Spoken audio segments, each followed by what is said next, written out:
Calon Naib Presiden PKR Fahmi Fadzil tidak menjalankan jawatan kuasa pemilihan parti JPP penangguhkan pengundian fizikal pemilihan parti memandangkan proses itu sudah berlangsung hampir separuh jalan.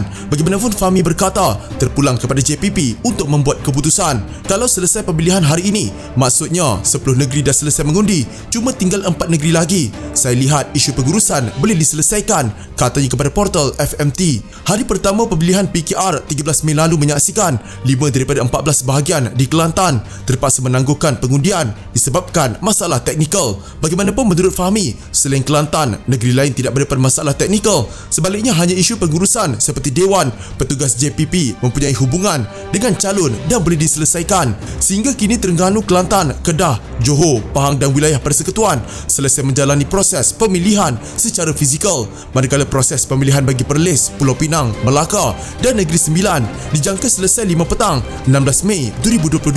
Pengundian bagi negeri akan berakhir 22 Mei ini.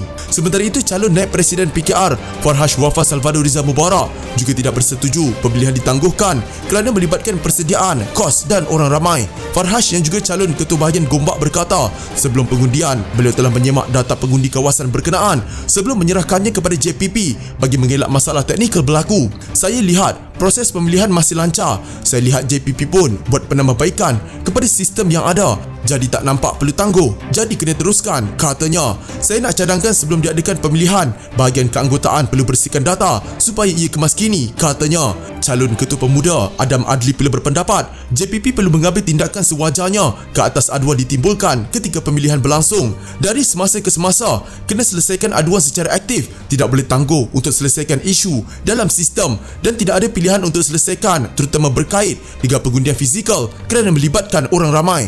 Jika tiba-tiba tangguh, dibimbangi orang tak berminat keluar mengundi, katanya. Pada masa yang sama, calon timbalan PKR Saifuddin Nasution berkata dia tidak akan campur tangan dalam sebarang keputusan jawatan kuasa pemilihan parti atau JPP. Saya sebagai calon, saya akan buat kerja saya. Sebagai calon, saya tak akan masuk wilayah Dr. Zaleha dan JPP. Apa saja hal yang berkaitan dengan pemilihan, elok kita berikan ruang dan kepercayaan kepada JPP. Saya yakin mereka tahu dan faham tugas yang diberi dan tanggungjawab kepada mereka, katanya kepada pemberita di Majlis Rumah Terbuka perayaan Aidilfitri anjuran kumpulan SPK di Hulu Selangor. Sementara itu, Saifuddin berkata penubuhan JPP dan lantikan Dr. Zaleha sebagai pengerusi adalah keputusan bersama pucuk pimpinan parti. Mereka bukan bermula daripada kosong. Mereka mengangkat syur-syur penambahbaikan pemilihan parti berdasarkan pemilihan-pemilihan yang lepas. Parti telah melantik Dr. Lee Boon Chee mengetuai sebuah jawatan kuasa bagaimana menambah baik perjalanan pemilihan.